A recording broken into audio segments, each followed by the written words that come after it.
Hi friends, అందరికీ నమస్కారం అండి. ఉద్యోగులకు పెన్షన్లకు సంబంధించి కొత్త పెన్షన్ పైన రూల్స్ అనేది మారాయన్నమాట. గుడ్ న్యూస్ అయితే రావడం జరిగిందనమాట.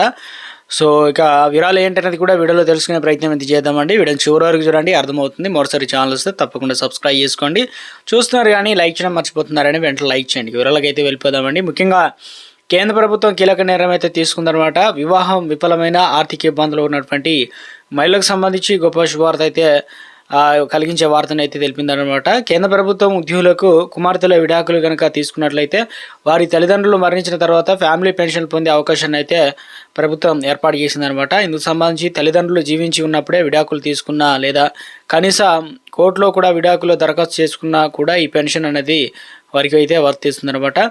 ఇది లక్షలాది కుటుంబాలకు ఆర్థిక భరోసాను అయితే ఇస్తుందన్నమాట. ఈ నిర్ణయం పైన గతంలో ఉన్న సందేహాలు నివృత్తి చేస్తూ ప్రభుత్వం ఈ అంశంపైన స్పష్టమైన మార్గదర్శకాలు, కొత్త రూల్స్ అనేది జారీ చేయడం జరిగింది. 2021 జారీ చేసిన central civil service pension rules సంబంధించి 2022లో ఇక విడుదల చేసిన ఆఫీస్ మెమోరాండంలో వివరాలు అయితే పొందుపరచడం జరిగిందనమాట. ఈ కొత్త నిబంధనల ప్రకారం ప్రభుత్వ ఉద్యోగి లేదా పెన్షన్దారుడు చనిపోతే వారి భార్య కావచ్చు, భర్త, కుమారుడు లేదా కుమార్తెలకు పెన్షన్ అయితే ఇస్తారనమాట. ఇక 25 ఏళ్ళు దాటిన వారికి లేదా సొంత ఆదాయం ఉన్న వారికి ఇది రాదనమాట.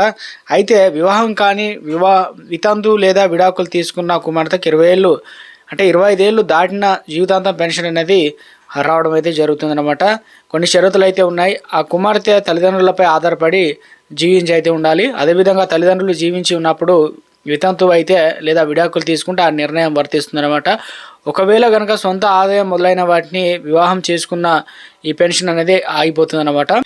ఈ నియమాలు కేవలం సెంట్రల్ సివిల్ సర్వీస్ ఉద్యోగులే కాకుండా రైల్వే, అదేవిధంగా డిఫెన్స్ ఉద్యోగులకు కూడా ఈ రూల్స్ అనేది కూడా వర్తించడం జరుగుతుంది. భారతదేశంలో విడాకులు తీసుకున్న మహిళ ఆర్థిక పరిస్థితిని తరచుగా కష్టం ఉంటుంది కాబట్టి ఇక ఆదాయం లేని వారికి సమస్య మరింత జటిలం అవుతుంది. అలాంటి పరిస్థితుల్లో ప్రభుత్వ ఉద్యోగుల కుటుంబాలలో కుమార్తెలకు హక్కు కల్పించడం వల్ల ఆర్థిక స్థిరత్వం లభిస్తుంది. ఇక మహిళలకు సామాజిక భద్రత ఏర్పాటు చేసినట్లుగా అవుతుందని చెప్పేసి ఈ దిశగా ముఖ్య అడుగు అయితే వేయడం జరిగింది. కొత్త నిబంధన విడాకుల తర్వాత నిస్సహాయంగా ఉన్న ఎంతోమంది మహిళలకు ఇక పెన్షన్ సంబంధించి కల్పించడం జరుగుతుంది. ఎంతో ఉపయోగపడుతుంది. మొత్తానికి గుడ్ న్యూస్ అయితే చెప్పే ప్రయత్నం అయితే జరిగిందనమాట. ఒక లేటెస్ట్ తాజా సమాచారం అయితే రావడం జరిగింది.